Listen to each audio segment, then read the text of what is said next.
Hey everybody, I'm Gadget Guy here, and today we're taking a look at the Nokia Lumia 635 on T-Mobile, the new uber wonder low-cost entry-level phone from Nokia.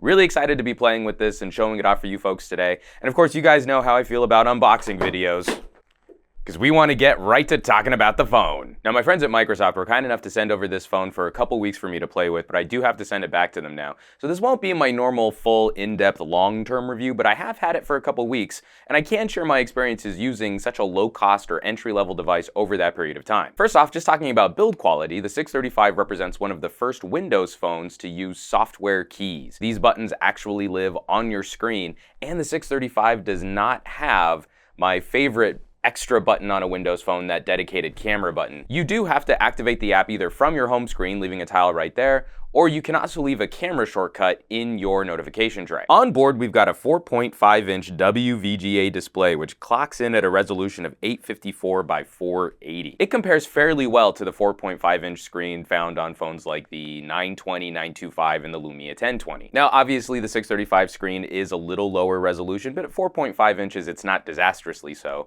And it is a little dimmer than the screen that you can find on the 925 and the 1020, which are excellent outdoor viewable displays. It does not have an ambient light sensor on the front face, so you do manually have to control the screen brightness. So it's always a good idea to leave your screen brightness setting here in your notification tray. I think 4.5 inches is a great size for a phone screen, and it kind of takes this out of that bottom barrel entry level segment and moves it into sort of a lower mid-range or an upper entry level phone. Compared to other popular handsets, here's how it stacks up against an iPhone 4S. Here's what it's going to look like side by side, a Lumia Icon/930.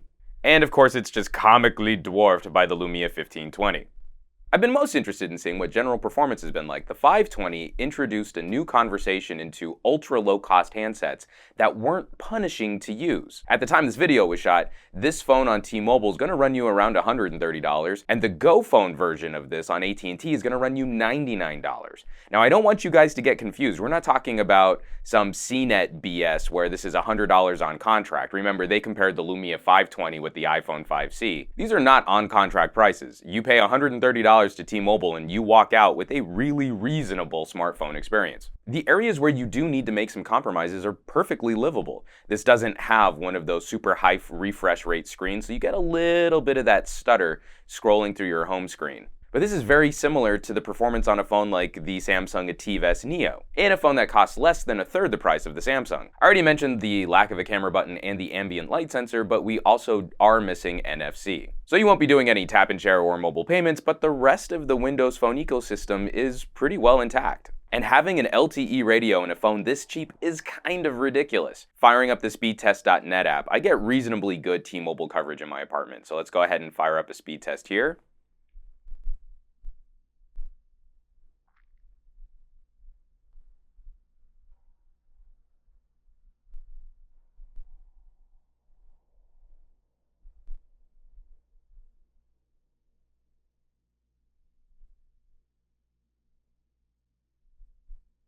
$25 down, 14 up. That is uncompromising performance for a phone this cheap. The little quad core in here was definitely picked to be a power efficient chipset, but it's not holding you back on your data speeds at all. Now, this isn't really a fair test of the 635, just I want to show what gaming looks like. We're going to fire up a little Spartan Assault. Now, what I do find surprising is that this app does run well considering how low power this chipset is. I'm going to turn the volume down here. Got our little Microsoft Studio splash screen. Just going to kind of move this over. The animations fire up just like you would expect them to. And you can actually get through a decent amount of gameplay. Here, I think my saved game is going to load up here. It's just going to take a while to connect. I'm going to hit start. Let me go back to an earlier mission. We're going to hit select. Going to select this. Going to hit start. Survive the Covenant invasion. Throw my thumbs down. Now, this isn't rendering in the smoothest animation, but it does a pretty good job of hanging with in terms of gameplay. You don't have too many slowdowns.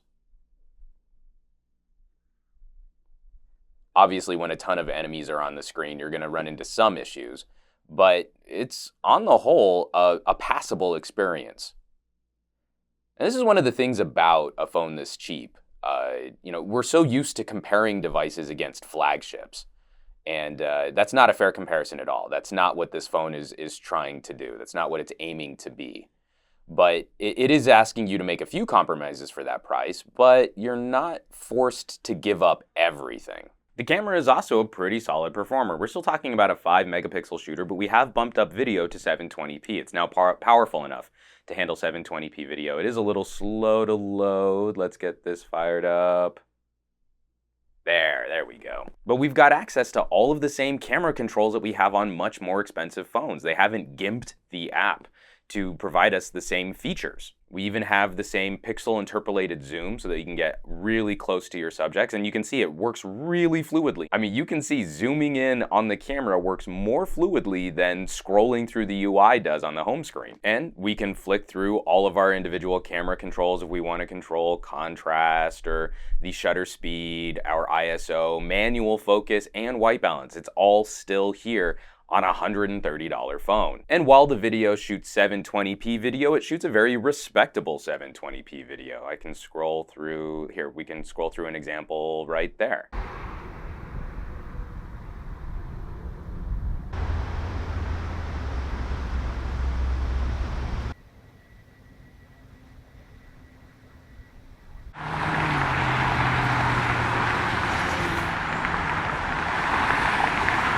And of course, there is no front-facing camera, so there will be no selfies from the screen side of the phone. You will have to flip the phone around to take pictures of yourself. And that also means you won't be able to do the same kinds of video calls like you would through Skype. Having this LTE data connection keeps us well powered while we're trying to use Cortana if we want her to give us turn-by-turn directions or to tell us a joke. Tell me a joke. What do you call a dog who can do magic? A labracadabrador. Oh, Cortana, you're adorable. The 635 does include a low-power accelerometer to collect motion data. And motion data is what is going to be used when we want to do things like do fitness tracking. So if we come into health and fitness, it's going to take a second to fire up. And we can see my stats for today in terms of how many steps I've done. Obviously, I haven't been walking around a whole bunch because I've been shooting this video review. But it's a handy little feature which runs in the background and doesn't seem to destroy my battery life. Plus, we don't sacrifice the really sophisticated driving mode built into Windows Phone. Now, let me go ahead and open up driving mode. And this is a really sophisticated way to pair a Bluetooth device to provide you a more hands-free or a less distracting experience using Cortana. Obviously, I don't have it connected to my car at the moment while shooting this review, but I do have it connected to the Turtle Shell. I did a review of the Turtle Shell. It's a really great, rugged Bluetooth speaker. So you can tell the phone to automatically enable a driving mode when a particular Bluetooth device is activated. And from there, you can tell it to either ignore calls or ignore texts, or to set up automatic replies with calls or texting when this Bluetooth connection is activated. This is also why I've got my little icon here. We can actually see this in action. So I'm going to turn on my Turtle Shell. Power on. And we see the little Bluetooth icon light up there.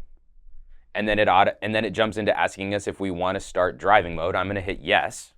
And now we have the little car icon. So now when we get a text message, I'm going to go ahead and turn this on. I've got a text message ready to go on my icon, and I'm going to hit send there.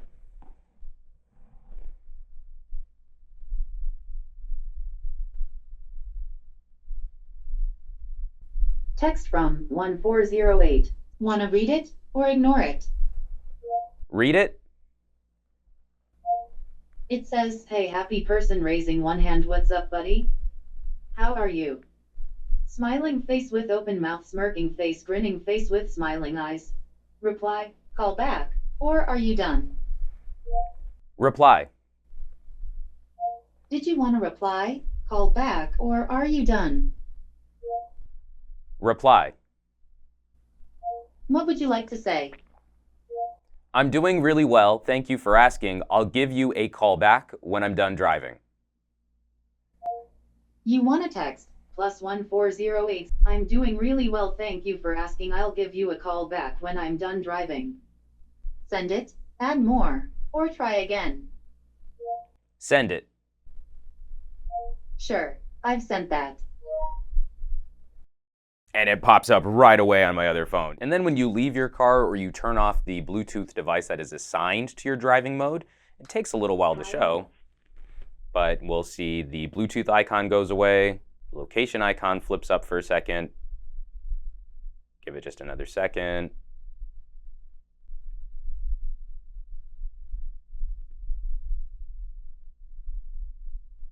And then driving mode disappears and you're gonna go back to the same regular text message phone call relationship you have with your phone.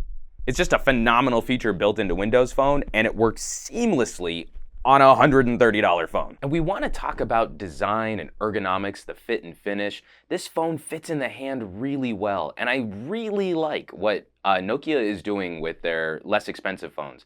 This matte finish polycarb, which wraps all the way around the sides of the phone. It really does give it a nice luxury feel, a nice premium feel for a device this inexpensive. Obviously, we lack the metal edging of a phone like the 830 or the 930. But I don't feel that that's much of a compromise to ask considering the price point. Now, one of the things I'm not particularly loving about this specific version of the 630 is the white polycarb. Throwing it in my camera bag, having it live in my pocket, it gets smudgy and sort of dingy looking really quickly. I've got some sort of like marks on the back of this case that you can sometimes wipe off with just a finger. You can kind of give it a little scrub right there, but it starts to wear really quickly. If you do shop the 635, I would recommend trying to find a different color for this backplate. And happily, this backplate is removable. So it really does give the phone a very solid feel in the hand, having all of this surrounding the entire phone. And just set that down right there. And back here's where we're gonna find our SIM card, our micro SD card slot, so you can pop in additional storage right there. And the 1800 milliamp hour battery, which with low power internals, the lower resolution, slightly dimmer screen, I've had no problems making it all day on this battery. Now, of course, in making it all day on this battery, we are talking about a slightly different usage than what I might put a flagship phone through, but I really feel the target market who might be considering a phone like this, looking at navigation, looking at email applications, looking at social media, social networking applications. I've had no issues using this phone all day to fulfill those needs in those roles. Even mixing in a little music on the decent headphone jack. The SD card slot will even support up to a 128 gigabyte card. The memory card that you would fit in that slot to max out the storage on this phone is almost as expensive as the phone itself is. And for those of you who are interested in such things, we've already released our speaker review on the Lumia 635, which you can check out on this YouTube channel as well. We don't expect a phone this cheap to be the slimmest phone on the market, but it comes in at almost exactly the same thickness as its big brother 930. And while the 930 might be kind of a chunky butt, we put it up against a phone that's known for being a really sleek and rounded slim design like the LG G3. At its thickest, it's pretty close to the 635. I just haven't run into any situations where this phone couldn't handle the basics and then some. It's just incredible to think that at this $130 price point, this phone does a spectacular job of competing against old flagships like the Galaxy S2. Starts to creep up on phones like the Galaxy S3. And that's how quickly tech is evolving. And one of the reasons why I think modern day flagship phones are starting to get a little dull, I think the exciting growth is here at the entry level and the mid-range. And the price performance ratio on a phone like the 635 just absolutely destroys older Windows phones like the Samsung Ativ. So folks, the bang for buck here is simply astounding. Now obviously if you're shopping some kind of upper mid-range or flagship phone, this isn't going to be the device for you. But it fulfills a number of other usage scenarios wonderfully. This could be a fantastic first phone for a young child. This could be a great first smartphone experience for someone older not wanting to spend a lot of money on a phone. This could also be an excellent weekender, a backup phone that you don't mind if it gets a little dinged up or a little smashed. There are just so many different roles that this phone can fit into well without asking us to make too many compromises. So folks, I've been really happy to play with the Lumia 635. It's just been a terrific little device. And I'm actually gonna be kind of sad to see it go. I'm actually gonna be a little sad to send this back to Nokia. And with the 730 and the 830 series phones on the horizon, I'm a little torn if I wanna pick up another one of these for continued reviews or if I wanna go more mid-range. So folks, definitely check out the Lumia 635 if you're shopping for that ultra bang for buck experience, or you're shopping for someone younger for their first phone. I'll have more links down below this video, of course, so you can find more info on the 635 and where you can find it online to buy. As always, folks, thanks so much for watching my videos, sharing my videos, subscribing to my channel, dropping me all those amazing comments down below my videos. I love the discussion we get into. And if you have any questions about Windows phones or Nokia devices in particular, definitely drop me a line. Hit that thumbs up button, and I will catch you all on the next review.